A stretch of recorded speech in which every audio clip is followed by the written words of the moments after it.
So, folks, good evening and welcome. We'd like to welcome you to our 100 Black Men of America webinar. We are talking this month, colon cancer, early detection can save your life. I'm your moderator, Dr. Griggs. I'm the Director of Community Medicine down here in New Orleans. I work for Access Health, Louisiana. And it's my job to guide us through a very lively and informative evening with our experts. We have who's an oncologist. She's the medical team lead for Pfizer, Melanoma and Biosimilar. We have the Dr. Clement Gwede, who's a professor of oncologic services at Morsani College of Medicine, and he does research in population sciences. And we have the esteemed Dr. Ralph Peterson. He's a gastroenterologist, has his own private practice, and director of a hepatitis clinic at the South of Market Health Center there in the West Coast in San Francisco.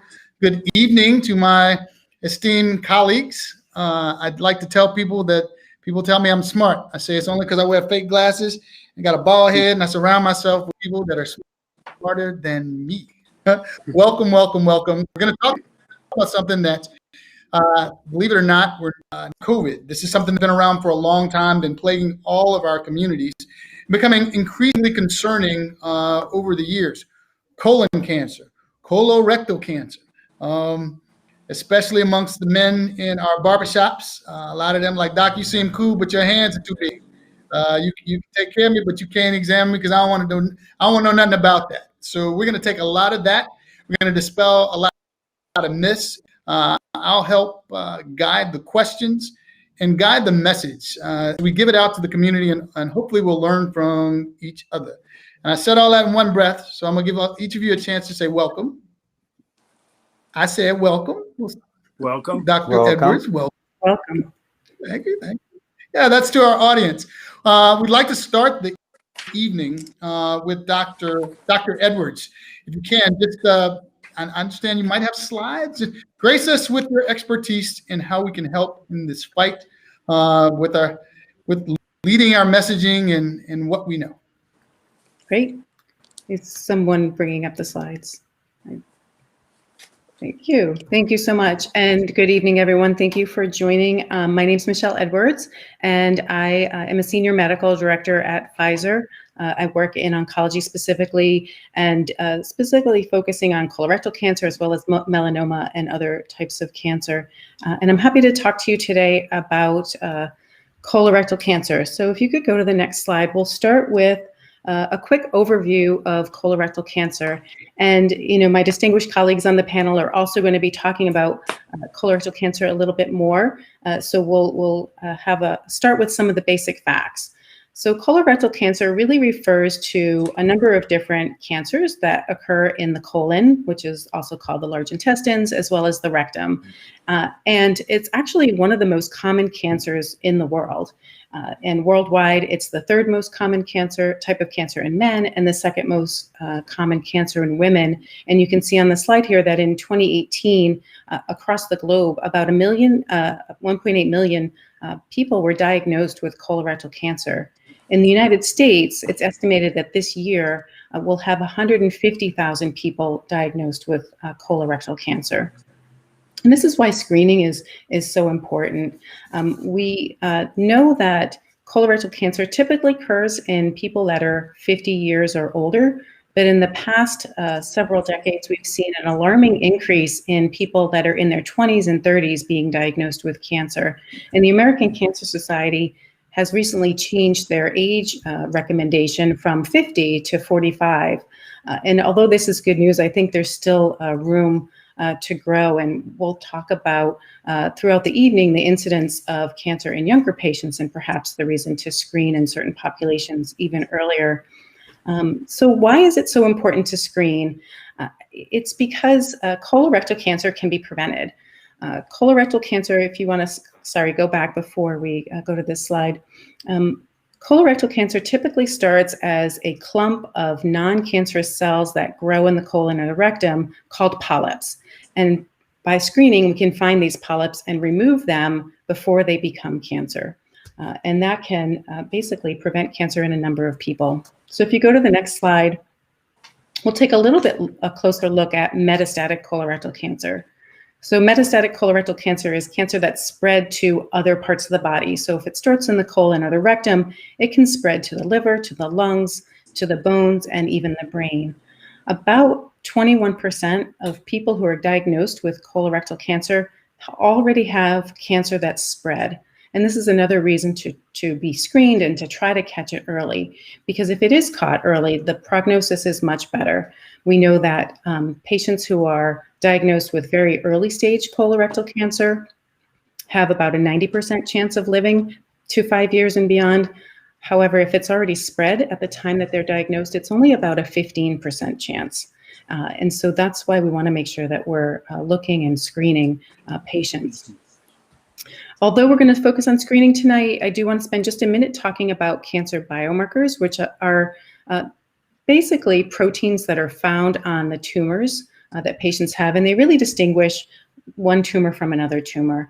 And so if patients do develop cancer that has spread to other parts of the body, it's important for them to have biomarker testing to determine what types of treatment they may be eligible for. Next slide, please. So bringing it back to the Black community, we do know that anyone can be diagnosed with colorectal cancer, but the rate of colorectal cancer in Black men and women, as well as the death rate in Black men and women, is higher than seen in white Americans. And you can see here that the rate or incidence is about 20% higher in Black Americans than in white Americans. And the chance of dying from colorectal cancer is about 45% higher in Black Americans than white Americans. So clearly, there are a number of different factors that may play into this, including differences in risk factors, but also importantly, differences in healthcare access. And hopefully we can address that. If you go to the next slide, we're going to shift to talking about how Pfizer as a company is committed to health equality, ensuring that nobody is disadvantaged because of their race or their social or economic status when it comes to cancer care. Next slide. So part of this commitment is, to recognize that disparities exist. And so although we can be a great science company and develop cutting edge cancer care, if people don't have access to the care for various reasons, then we're really doing a disservice. And so tackling disparities is important. And some of the disparities include racial disparities, aging. There is disparities in cancer care and older people as well. Health literacy, their ability of people to understand their health information, which is increasingly complicated, and knowing how to act on that information. And also clinical trial participation. We know that underserved populations are really not represented well in clinical trials. And so these are things that we as a company and as an industry need to tackle. Next slide.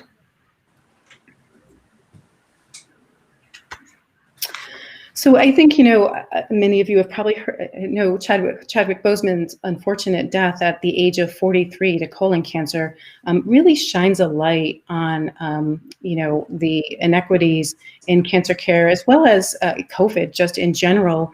We know that minorities are more affected by COVID.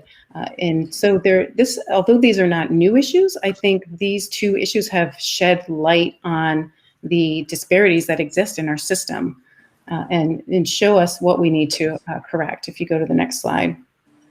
And if you remember, I said the screening age for cancer right now is at 45. Clearly Chadwick Boseman was diagnosed with cancer at late 30s. And so screening wouldn't have picked that up. And so we really do need to address that, I think, because as I mentioned, people are being diagnosed earlier and earlier. So what is Pfizer doing? We've identified 3 areas where there are hurdles that we want to try to address.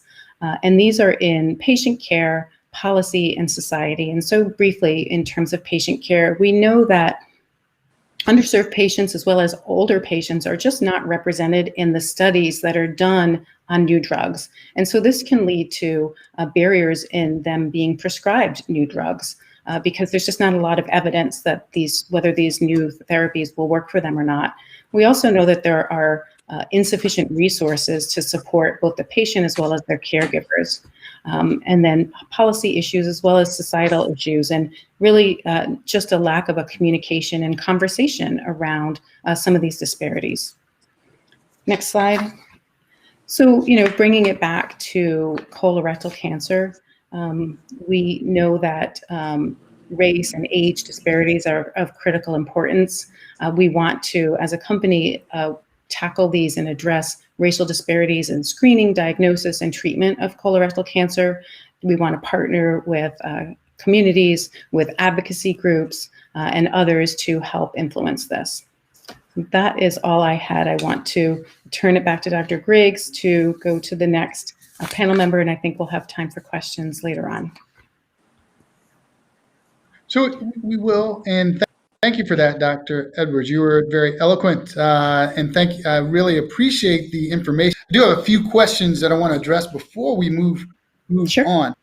So I'm going to be a member of the community, right? So, and I'm going to take off my doctor hat and put my friend hat. I lost a very dear friend, age of 46 in 2014 to colorectal cancer.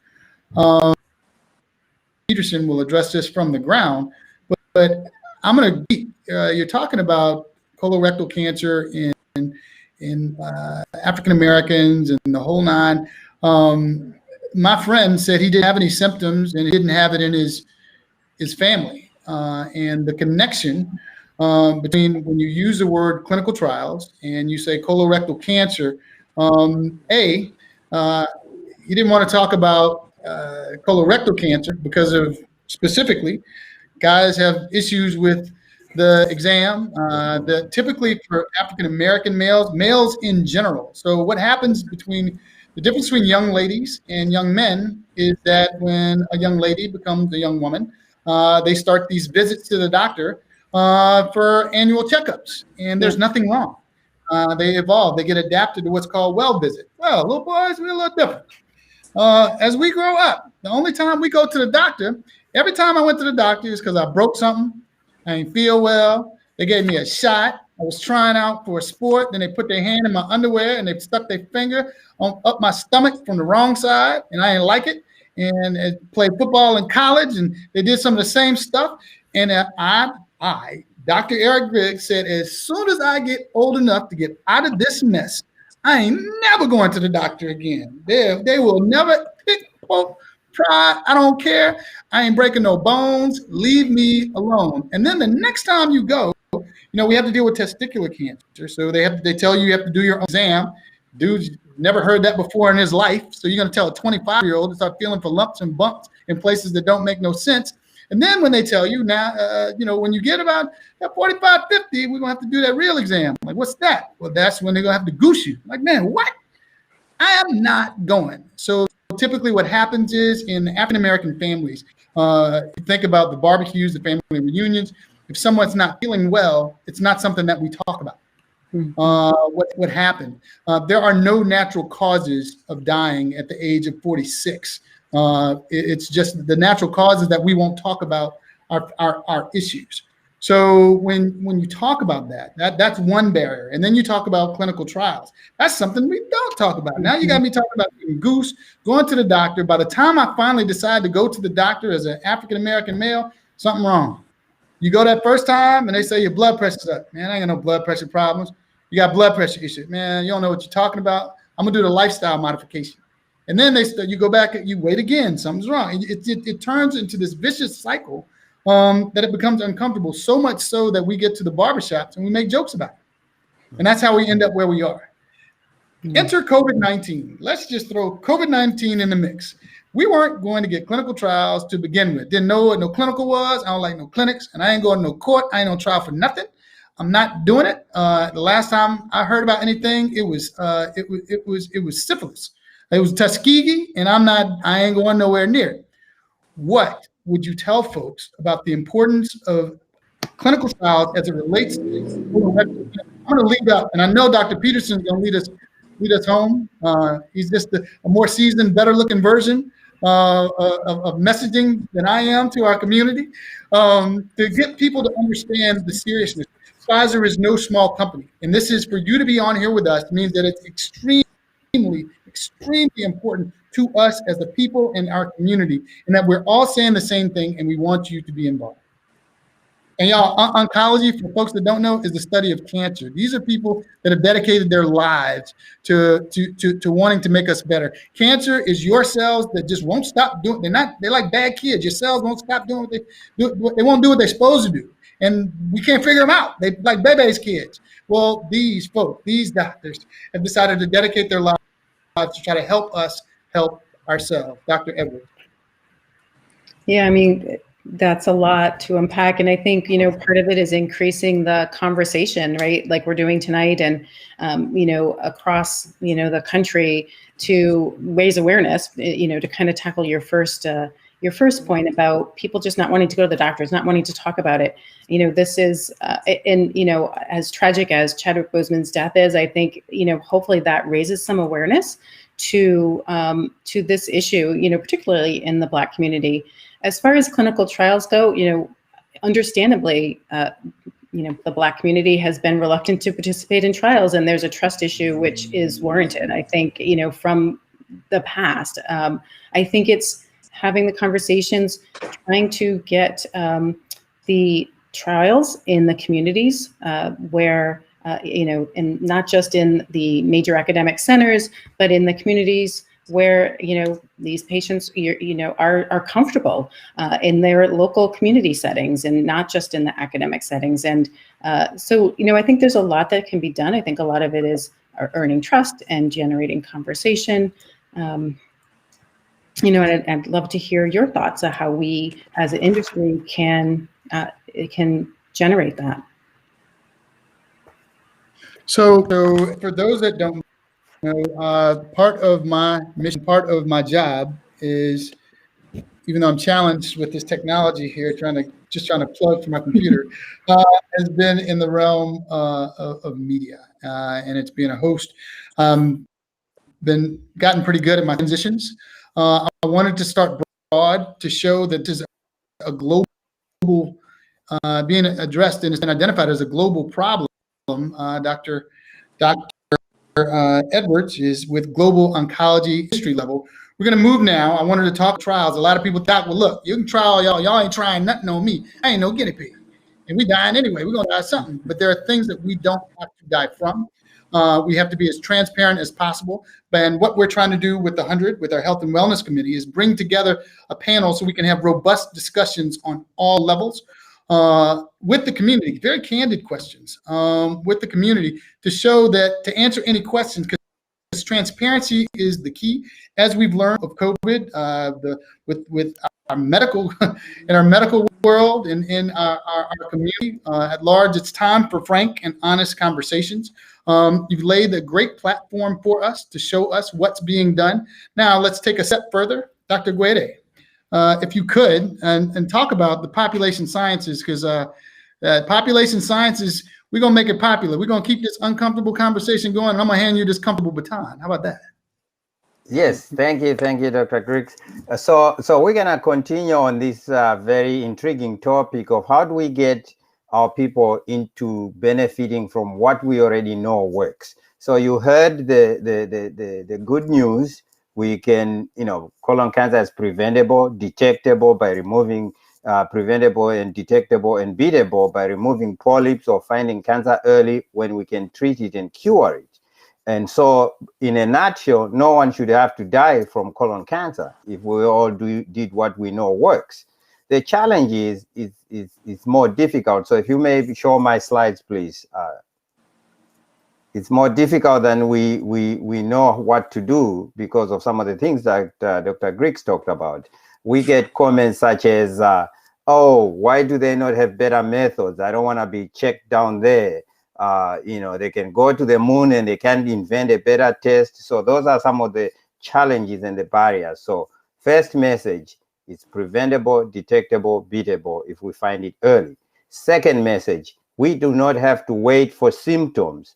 When you see symptoms such as blood in your stool and things of that nature, that's not good news. We want to get checked for colon cancer when we get to be of the right age, recommended age, when we don't have symptoms, so we can catch it early and cure it. So we also had the bad news that there are differences. In this slide, I just want to point you to two trends. One on the left-hand side is the differences in the death rates. What we have in this graph is the gender, male, female, and the race in the middle of that diagram. As you can tell, the columns, the bars are much larger for Blacks. People are not doing well with regards to death rates from colon cancer, as has already been said. We want these bars to be equal to the group that is doing the best, meaning the bar for Black men should be equal or better than the bar for Asian and Pacific Islanders. The bar for Black women should be equal to or better than that. So those are the inequalities, inequities, disparities that we are trying to address. We're trying to reduce that excess burden of mortality in our group. On the right-hand side of the slide, you see the percentage of adults who are up to date or who are currently good on their colon cancer screening. And again, comparing different racial ethnic groups, the higher bar is a good thing. More of the population is being or is taking advantage of the screening test that we know about. So we want to bring home the message that we have very effective screening tests, one of which is feared by men like no one knows, the colonoscopy, because it involves putting that tube down there and looking through the colon. A very thorough test that can benefit you if they find polyps or cancer. So we want those bars to go to 80% in order to begin to see a benefit in reducing death rates. So Black men, as you can see in the gold bar, Black African Americans in general are not doing as well. We're at about 60-something%, but we have a long way to go to, but so is everyone. So this is a universal challenge. Next slide. So we did some research in the Tampa Bay area where Moffitt Cancer Center is located, and these are some of the research projects that I did. 3 projects.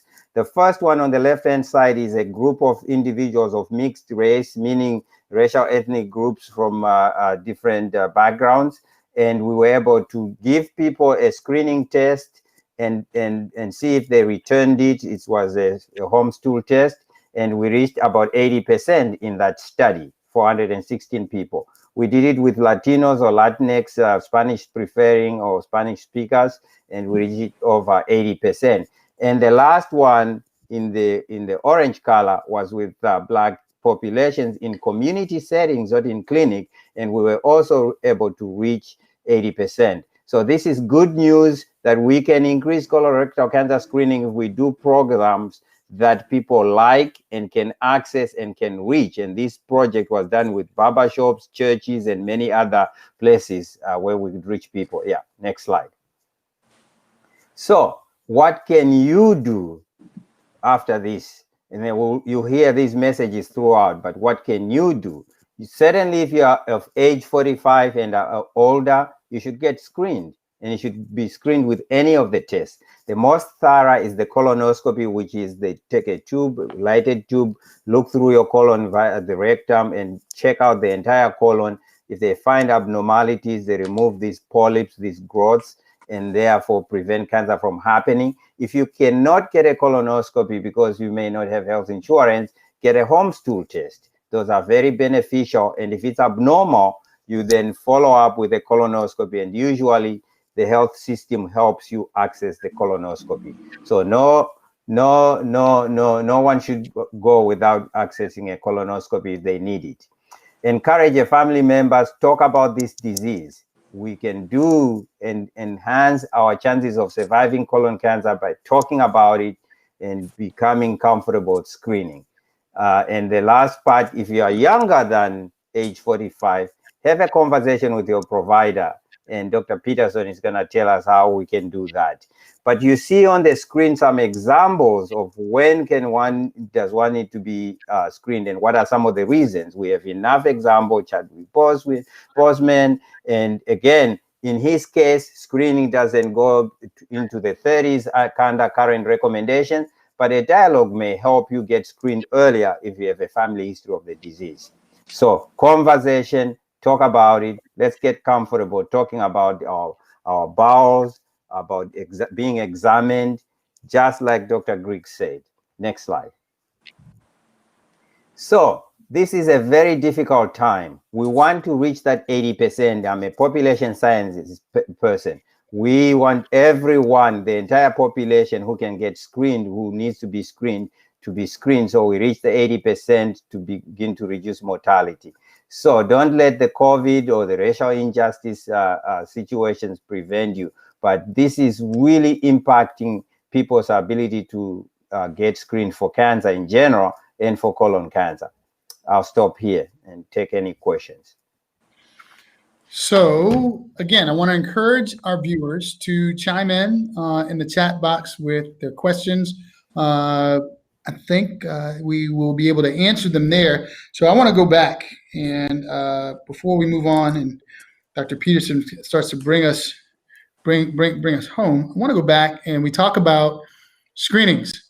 I want to emphasize the point that screening starts, it starts at home. And it starts with having those uncomfortable conversations at home. A lot of people don't make the connection. You talk about bowels.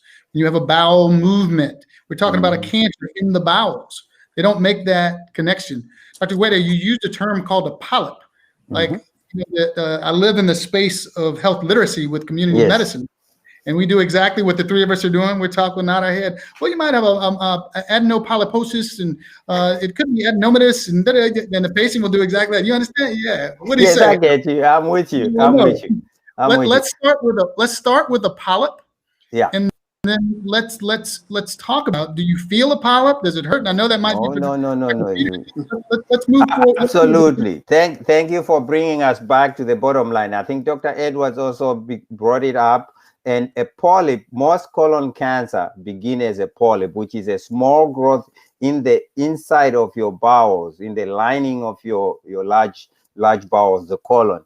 And normally it grows over years, and it is not initially it is not cancer, but it may have changes that then lead to cancer.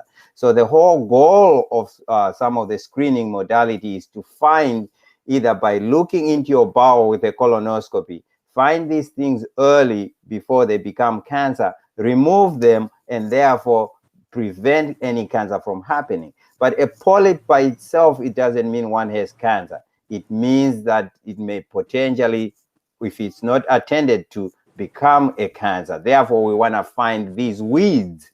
Think about it. In your own yard, you pluck out weeds because you don't want them to take over your yard. We want to find these polyps, these weeds, remove them, and prevent colon cancer from happening. That's number one. But you can't see it. You cannot feel it. Therefore, you need to be looked into. You need to be scoped. You need to get the colonoscopy so they can see and remove these things. So we all have a bowel movement. We should be able to turn around, look at our poop, and see if there's any abnormalities, any changes, and things of that nature. If you can't do that, you're doing yourself a disservice. If you can't talk about bowel examinations, you're doing yourself, your family, and others a disservice. We need to get comfortable to talk about our bowels, our bowel movement, how we feel down there, and get comfortable. That's why perhaps Black men are doing the worst compared to Black women, because they are more comfortable to be examined down there. Well, yeah, and again, that goes back to the changes in the exam process. When young ladies become young women, they're used to thorough exams. As most guys I know, we just go to the doctor. What do you say? I don't know. I got a shot.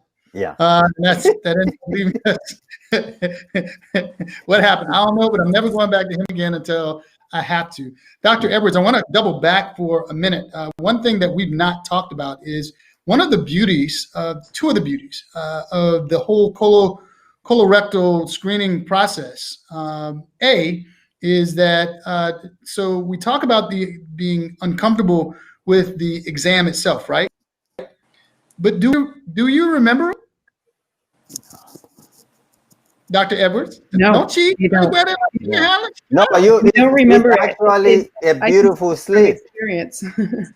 You know, I could speak from experience that you don't remember it. And, my mother actually was diagnosed with rectal cancer at age 57. And if you have a family member who is diagnosed early, then your screening starts early. So when I was in my early 40s, I had started screening. And so you get put to sleep and you don't remember a bit of it. So I remember, kind of drifting off and then waking up. And it's actually not a painful process and no pain afterwards. So I can speak from experience around that. But luckily, my mother recognized her symptoms early and did very well. And I was screened and everything was clear. So, but people have to, it's increasing that conversation. You said talking to family members, if there's a history, making sure that you are screened earlier if you should be. Yeah. So the preparation, Dr. Griggs, the preparation that you need to do to clean your bowels is the worst part. Otherwise, the colonoscopy itself, you get very good drug, the sleep drug, the propofol, and all these good medications. You feel nothing. You wake up, you have a little gas. You get a certificate to pass gas. So for once. Yeah, so I want to, I'm loading him up. I'm loading him up for Dr. Peterson to really, really hammer it. So I'm giving him talking points. Folks, what I want you to know is that we're not just talking from the doctor side of the fence and the science side. We are human beings. We are people. I literally lost my best friend to this disease, and I did it publicly. We were on the radio. He was with me for 19 months. I had a weekly show. He would go on and he inspired other people with his bravery. He inspired me. And let me tell you, just from personal experience, it scares the heck out of you. Dr. Edwards, you were talking about your mother, just the possibility. Dr. Gwede, Dr. Peterson, I'm assuming we've all had been through the experience of the colonoscopy. I've had more than one just because he scared me. Matter of fact, this past, finally turned 50, I got the rooter to tutor. Dr. Peterson, appreciate this. They went this way and this way. And I said, you better do them both at the same time because I don't want to remember nothing. I forgot all my medical terms. And I tell you, when the light focuses on you, you forget all about school. You're just afraid. That's my mom. That's my best friend. That's my uncle. That's my cousin. That's my niece. And the doctor just talks to you and all you hear is the word cancer. Even when they say you don't have cancer, you just hear, what did he say? He says something about cancer. Wait, what you say again? Oh, I don't have it? Yeah, give me my certificate. Give me my certificate. Let me go. But prior to getting to Dr. Edwards is an oncologist. Dr. Gwede is population scientist. We go out in the community. There are these people that God bless them that focus on this, gastroenterologist. We call them GI docs. And I'm gonna tell you what, so I have a colleague that's an infectious disease doctor. And we started this journey together with COVID back in March. If he chews a piece of gum, I'm eating a piece of gum. When he brushes teeth, are you brushing your teeth? I'm brushing my teeth. If your gastroenterologist ain't eating meat or eating chicken, you better do exactly what they say. I venture to say Dr. Peterson has one of the healthiest colons on the screen. And with that, Dr. Peterson, would you like to lead us and take this home? Sure. Can you hear me? Yes, sir. Okay. Well, first of all, I want to say I'm very happy that the 100 Black Men are putting on such a demonstration and a talk about colorectal cancer. I've been treating people since 1981 as a GI doctor, doing endoscopic procedure, looking for colorectal cancer, ulcers, and whatever I need to look for in a patient with polyps, etc. Most of my patients refer to me because they found blood in their stools or they're anemic, and my job is to find out why that might exist. But I want to keep this real plain to the audience that's listening. This is about your butt. You got to save your butt. This is not personal. This is real talk, because when somebody says to you, and I certainly have said enough to patients, you have colorectal cancer. You have a villus adenomatous polyp, which is very close to cancer, that we need to do something about it. You need to go to surgery. You can get a second opinion, third opinion, whatever it means. But I'm not here to tell you about don't smoke more, smoke less. I'm not here to tell you about don't drink less. I'm not here to tell you about don't eat too much red meat, eat less. I'm not here to tell you about don't be inactive, but be very active. The ways in which to prevent colon cancer, whether you should take aspirins or not. I'm not here to talk about that. I'm here to talk about a new method. We have to do something different than what American Cancer Society has said. American Society of Gastroenterology have said that 45 is when we start screening. I don't agree with it. We have to do something different. I presented this to Mark. I presented it to the 100 Health and Wellness Committee, the 100 Black Men, and I'm presenting it to you out there as patients. At 35 years of age, 35 I said, you need to get a FIT test, a fecal immunoglobulin test. That test will tell you if you have blood in your stools, yes or no. If it's no, I'm happy for you. On your birthday, save your butt. That's the day that you should have assigned to yourself, your birthday. You want to save your butt. So every birthday, you're checking with a FIT test, 35, 36, 37, 38, forgive me for counting, 39, 40. When you get 45, then you perform the total colonoscopy. You've already heard it's a pretty easy procedure. Our job as a doctor is to make you comfortable. We have great drugs. I give drugs to patients when they have colonoscopy and they don't even remember that they had the test. And either I find a polyp or I don't find a polyp. If I find a polyp, I take it out. I do a polypectomy snares on it, or I bite the heck out of it to get it out of your system. I'm a professional hunter, and I'm looking for that disease in you that can hurt you. So you too must be a hunter. You are hunting for cancer of the colon. As you've already heard by Dr. Edward, the third leading cause of cancer death in men is colon. The third leading cause of cancer death in women is colon. When you put them together, colon cancer is the #2 cause of cancer death in the United States. And people are getting younger when they get cancer. Less than 50 years of age, there's a 12% chance you're going to develop colorectal cancer. So why wait? This is personal. You must take care of your own butt. You must screen yourself with the FIT test for the first 9 years. On the 10th year, when you're 45, then do what the recommendation said at that time, get a colonoscopy. That's what I want you to take home with me. Get a colonoscopy after the FIT test, after 10 years, and certainly if it's positive, anytime in between that time, you and your doctor will have a great conversation of why that FIT test might be positive. The other thing I want to mention to you, as was mentioned earlier by the panel, the mother who developed colon cancer at 57. Let's say somebody developed colon cancer in your family, first degree relative, brother, sister, aunt, uncle, at 36. What would you do? That means 10 years before that age. 26 is when you start your screening. I want to emphasize, you always do it 10 years before, because there's a belief that it takes about 10 years before a polyps occur and begin to change. So you want to catch it within that 10-year period. So let me repeat that. If somebody in the family developed colon cancer at 30, you should be screened at 20. Now, at 35, and I wish the 100 Black Men will accept this, push it to everybody, announce it whenever we can. I do it in my office. When you get 35, you do a FIT test. And after you have a colonoscopy at 45, remember, every year thereafter that colonoscopy, 46, 47, 48, you are still to do the FIT test because you're hunting for cancer. Cancer is your enemy, and it's not trying to go away too easy.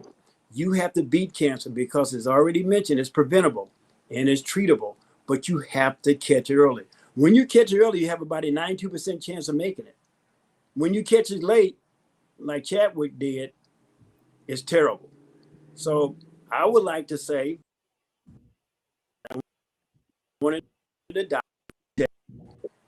and every year thereafter that.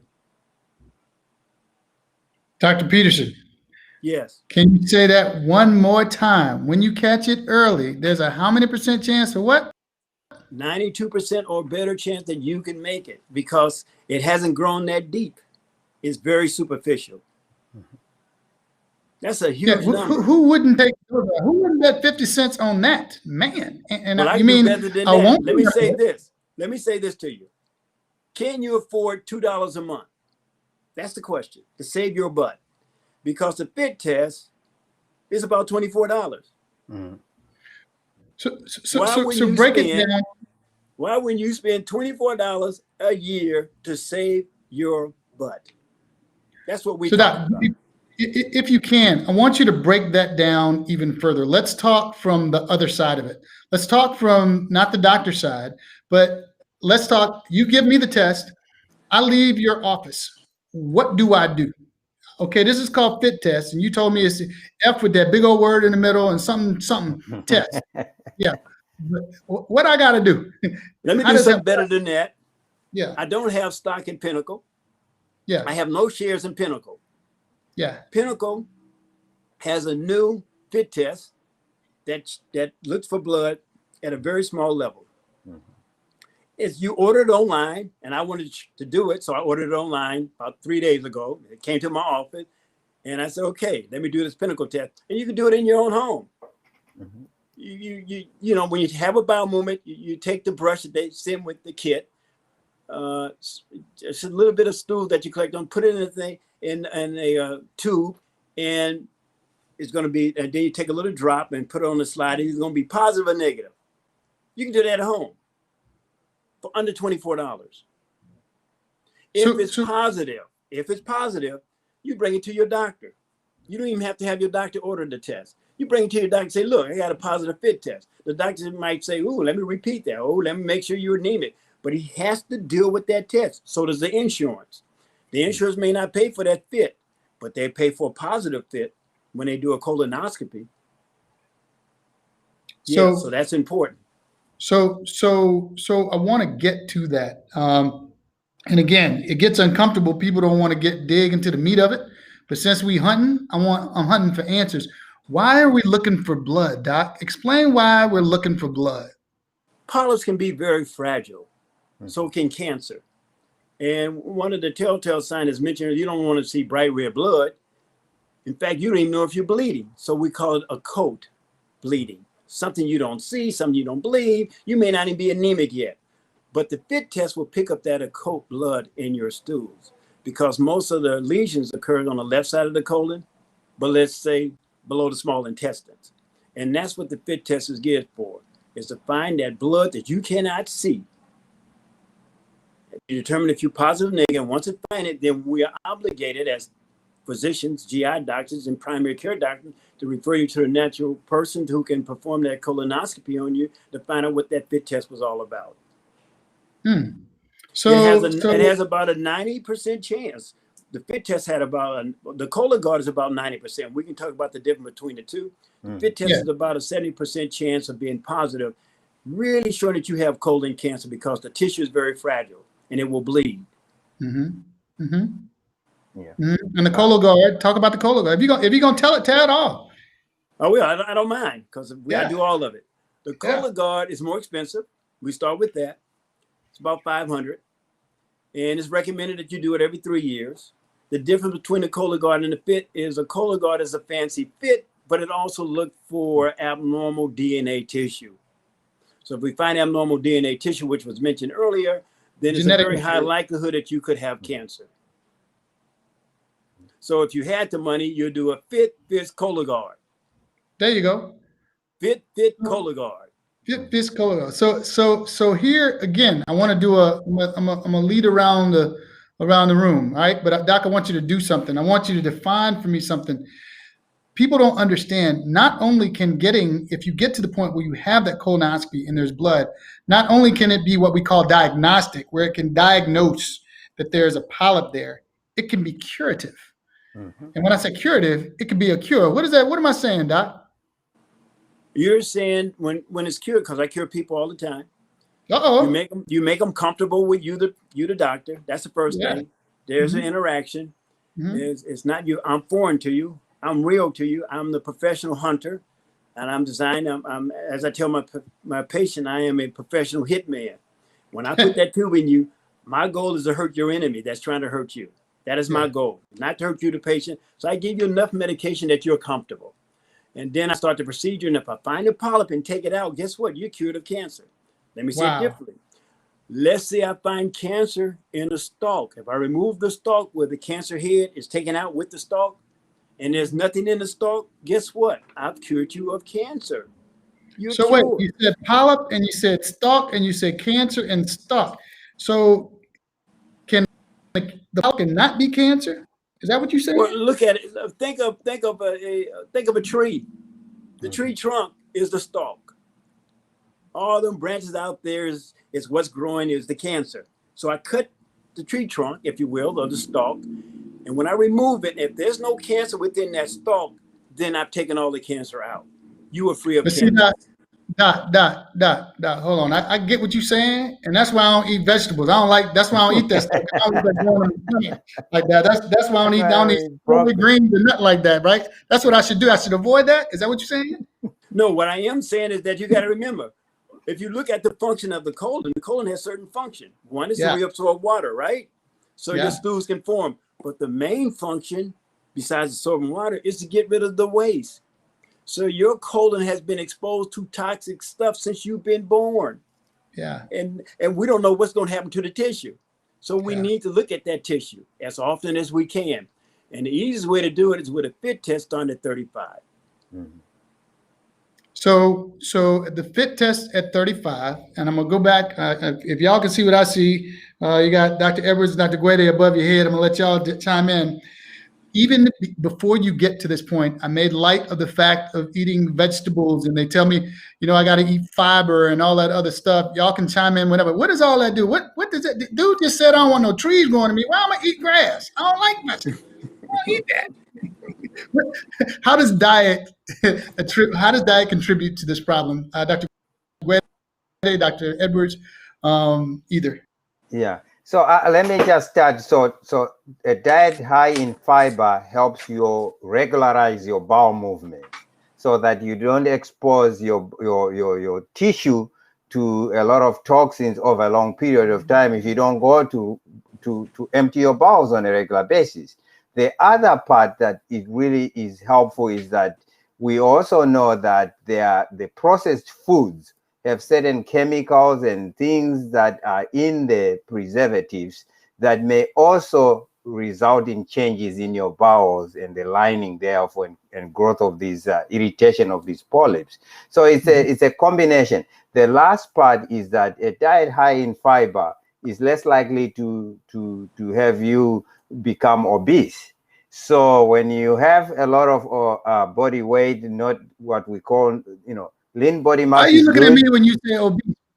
I gotta look at the camera. but so it's a combination of helpful things that we promote, and it helps with other diseases. It helps to prevent diabetes and so on and so forth. So there's no reason why we can't do something that gives you a bang for your buck in many different ways and benefits your health in general. So that's sort of one approach. But from a genetic changes, Dr. Edwards may add as well what is going on at the tissue level. So Dr. Edwards, as an oncologist, I got to ask you, and folks, I'm giving you what I get all day, every day, twice a day on Sundays, but every day is Tuesday, right? Mm-hmm. So does eating red meat, does that cause cancer? You're an oncologist. I mean, that's going to give me cancer. Dr. Peterson is chomping at the bit, but I want you to answer first. I'll let Dr. Peterson answer that. And just to clarify, I'm not an oncologist. I work in oncology, but my degree is actually a doctor of pharmacy degree. So, got it. Yeah. Let me add to the fiber. I want to add to the fiber first. There's one other job that fiber have, because it treats a lot of people with constipation, which keep all them toxins in their body a lot longer. Mm-hmm. The physiology of the colon, remember, the colon absorbs water to put it back into the system. Mm-hmm. One of the things that you want to do, knowing that physiology, is that you want to create a natural war zone between the colon on the out, trying to reabsorb water, and the colon trying to hold water on the inside. Because as long as the colon holds water on the inside with that fiber that you've given it, your stools are really soft and maybe you won't be constipated. So the fiber holds water. There's a battle. The colon trying to take out the water, the fiber is trying to hold it. As long as that battle is taking place, it may help your stool situation. Mm-hmm. So you have to remember there's some physiology involved with this as well. Mm-hmm. Mm-hmm. Now, you ain't telling me what I'm red meat. I want to know if I eat my steak. I want to eat my steak and barbecue. Well, I mean, it's multifactorial. And we're not sure that is the cause of colon cancer. It's certainly on the list, like smoking and alcohol and inactivity. I mean, everything, in moderation. That's what I would say. All in moderation. It's how healthy are you? How much exercise do you do? How much water do you consume? Are you constipated? Yes or no? I mean, this is you, your whole body. You have to take care of yourself. And I'm not going to say don't eat red meat because I get my fair share, but I don't eat a bunch of it, you know. But it's other things I do. At 71, I'm very active. Push-ups, pull-ups, running, biking. I'm very active because I know that's what's needed as well for the body, for the muscular system, and for my mental state. Stress and anxiety. Nobody talk about stress and anxiety like it doesn't exist. It has to be a reason why it's higher in Black folks. We're on a bunch of stress, we don't even know it. So yes, I believe stress is related to colorectal cancer. There's a relationship. The more stress you have, maybe that's why African Americans have it more than anybody else. But you know, I treat everybody, and there's a lot of people with stress who have cancer too. So stress is another component, which is why physical activity may be helpful in that area as well. So Doc, I gotta ask again. I got off my doctor hat. I'm gonna be the community hat. Say, what about I get my colon? What about I'm gonna take something. I'm gonna get a detox first, and then I'm gonna go get my colon cleanse. Right? Would that help me out? Like if I get the colon cleanse, you go sit on the thing, or I can buy one a box and say I'm detox. Does that help? Well, I could chime in. We know that anytime you can get toxins out of your body is helpful. Let's say it that way. I don't sit here and recommend colon cleansing, but I do not say you shouldn't do it. People do it. As fasting is also in the mix, that you fast as well is very helpful. But once again, it's a whole experience. It's holistic. Yes, colon cleansing. And it's a balance. It's a balance. If you are overly excessive on your cleansing, then you are taking out things that are needed in your body. You are prematurely emptying them out of your system. So it's a balance. So this is the point where I put on my doctor hat, my community medicine hat, and I have the experts on the panel. But as a community doctor, folks, I don't recommend the detoxes without talking to your doctor. I want you to talk to your healthcare provider let them know what your problems are, the constipation you could be feeling. If you see blood in your stool, it's nothing that you should be ashamed to talking to your doctor about. It's nothing that you should have to address and guess and deal with Dr. Google. And I don't mean a guy whose family name is Dr. Google. I'm talking about Dr. Google Internet, the one that we all hate to get so many people scared. It's nothing that you should address on your own. You should talk to your healthcare provider about irregularities in our Dr. Gwede. You talked about it earlier. You're being comfortable talking about irregularity in stools. What do we mean? Yeah, so there's a number of things that could happen, but the first, you have to know your baseline. You have to know how often you have a bowel movement. Is it daily, twice a week, and so on and so forth. But irregularity are things when your stool is not formed well, when your stool is constipated looking, or when your stool is doesn't come out right. So any changes in what is regular, even the stool color, if it's chalky and white and it's not the right color. So you ought to be able to, as you get to be an older person in your teens, look back, see, wipe, look, check to see if there's blood, check to see what color your stools are, how formed, well formed is it, does it hurt when you have a bowel movement? Then that is your baseline.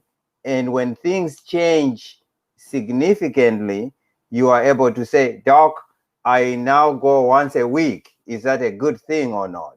And then like Dr. Peterson said, the investigation begins to see what may be going on. It may not be cancer.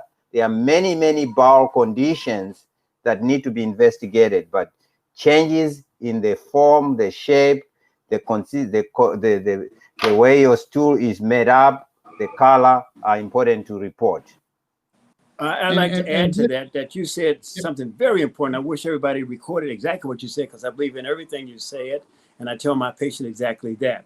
It's interesting, as you get older, 50 and more, we almost know exactly when we're going to have a bowel movement.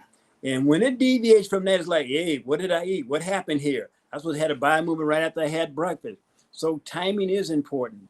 You should know exactly when you're having a bowel movement. Yeah, that new cup of coffee, if you're not a coffee drinker, would change your life if you're running late for work. I'm telling you. Well, I'm telling you can attribute it to the coffee, as was mentioned. It's multiple factors. Hit those, don't holler. But you should know, you want to know your body. You want to know if it's the coffee that did it, so you won't get that kind of coffee again. Or you might need it when you get constipated because you ate too much red meat. So I want to talk to Dr. Edwards real quick. We got about 5 minutes left. This is a real world thing, and knowing your body and knowing your symptoms. You said your mom actually had colorectal cancer. What symptoms did she notice? She had blood, and she thought it was hemorrhoids. She had hemorrhoids previously internally, and had hemorrhoid surgery. And so when she had new blood a couple of years later, she thought it was hemorrhoids again. And I convinced her to go to the doctor and just make sure. I thought also it's probably hemorrhoids, but it wasn't. And so luckily she went to the doctor right away. In fact, the doctor got her in within a few days, and within a couple of weeks she had her surgery. So she had blood from her rectum. Yeah. So, folks, this is something that Dr. Peterson, Dr. Gwede, all of us that you can see that we're illustrating. You need to know your body. You need to know your bowel habits. I like to tell people to treat themselves as though they would their new child or grandchild. Well, feed, poop, sleep. You need to know the same thing with your body. Fiber, you get it from your vegetables. Anything with the skin on it. We have 3 minutes, and I'm going to give a minute, 30 seconds to each of you, and then I want Dr. Peterson to hammer away our point as the 100 Black men on the screenings. We'll start with Dr. Edwards, then Dr. Gwede, Dr. Peterson. You can send us home. 30 seconds, message for our people on the way out. Well, first of all, again, thank you for having me. I think this conversation is great. Talk to your friends, talk to your doctor. Keep the conversation going in terms of making awareness. Talk at the barbershop, which I hear is where you. Is that a wise flag to me? Is that making fun of me? Awesome. So my to add to that is, we have many screening options. The FIT, which is this very good test of a home stool test, is very useful, especially if you are not eligible to get a colonoscopy. It's like getting your feet wet and getting used to getting screenings for colon cancer. So do it. It can be done the same day, one bowel movement, most of them, and you send it in and you get your results and get yourself accustomed to be screened for colon cancer. If you can get a colonoscopy, get it and know your baseline, and let's prevent colon cancer together. Dr. Peterson, bring us home. You must protect your butt. This is all about you. Every birthday, you should check yourself to make sure you have no blood in the stool. That's very important. For $24, or you work $24 a year, order that test, check yourself out. There's many reasons why you might have blood in your stools. Once you find blood in your stool, go to your doctor. It may not always be hemorrhoids, as you heard already. A lot of people think that. Certainly I've heard in my practice, we find that they have cancer, they have polyps, they have colitis, they might even have diverticulitis, some other reason why they have blood in their stools. So please, but you gotta hunt. For $24, start hunting at $35. Wow, thank you. I would like to thank all of our esteemed panelists. This has truly been a pleasure and a robust conversation. If you did not get the message, folks, you must protect your butt. Yep. Happy birthday. We all have those pictures where your mom likes to take pictures to everybody to embarrass you. That's what we're protecting. We do it every year for the sake of your mom. Protect your butt. Your mom would be proud. Again, on the behalf of the 100 Black Men of America Wellness Committee, our community, we'd like to thank all of you for joining us and help educating us on our webinars and trying to protect our health and empowering our communities to take care of ourselves. Thank you again, folks, and we will see you at our next webinar, and we'll let you know the date. Thank you. Thank you.